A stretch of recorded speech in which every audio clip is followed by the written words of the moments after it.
দিন শেষে আমার হাসিটাই পছন্দ করে, এর জন্যই আমি হাসিটা। হ্যাঁ, হাই হাই হাই হাই, সব বোনাস। মশুরকে বলেন না, যদি মশুরকে ছাড়াই যে আপনি যে নদীতে যাইতেছেন, মশুরকে না পাইলে কাম কি সত্যি ঘটাই দিবেন? এই ভিডিওটা দেখে থাকো, তাড়াতাড়ি তুমি আমাকে বিয়ে করো, আমি তোমার সত্যিকারই ভালোবাসি।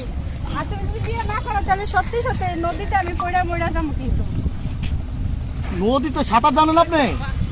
সাঁতার তো জানি না, সাঁতার জানলে তো এটা আত্মাতে হইব না। আমি সাঁতার জানি না দেখি তো নদী বাইচ্ছা নিচ্ছি। মানে মশুরকে নিয়ে এটা কি দিলেন, বার্তা দিলেন নাকি?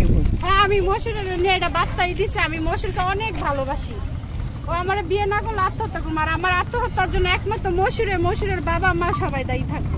কারণ আমাকে সত্যিকারই ভালোবাসে, মশুরের বাবা মা মেনে নিতেছে না। ওরা যদি মেনে নেয় তাহলে দুইটা প্রাণ কিন্তু বাইচা যায়। বিয়ের প্রতিশ্রুতি দিয়ে তুমি আমাকে বিয়ে করলা না, এখন আমি সমাজে কিভাবে মুখ দেখাবো?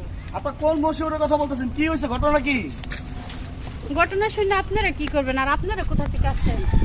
হ্যাঁ, কোন মশুরের কথা বলতেছেন? কি হয়েছে বলুন তো? যাকে নিয়ে ভাইরাল হয়েছে, ছবিতে কিস্তি উঠাইছিলাম, তার কথা বলতেছে। ও আমার বিয়ের প্রতিশ্রুতি দিছে, এখন সে আমাকে বিয়ে করতে চাচ্ছে না। হ্যাঁ, বিয়ে না করলে কি করবেন? আই হাই হাই, বিয়ে কই না যান, কই করলে- যান, কই যান? এই নদীতে, বুড়িগঙ্গা নদীতে আমি আত্মহত্যা করবো ওর জন্য। আই হাই, কি করেন এই নদী? কই যান? আমি নদীতে যাই না, দাঁড়ান দাঁড়ান। আর নয়তো আপনারা সবাই মশুরের রাইনা দেন আমার। আমি মশুরকে ছাড়া 1 মিনিটও বাঁচতে পারবো না। হ্যাঁ? রাইনা দেন। আই হাই হাই, নদীতে যাই না, দাঁড়ান না, দাঁড়ান। আপা, কি করবো? আপনারা কেউ রাইনা দিতে পারবেন না, তো আপনারা সবাই চলেন ওর বাড়িতে যায়, ওর সাথে আমার বিয়ে করাই দেন। এখন কি নদীতে যাবেন না সত্যি? হ্যাঁ, ওরে না পাইলে আমি নদীতে, বুড়িগঙ্গার নদীতে আমি ডিপে মরে যাবো। আই হাই।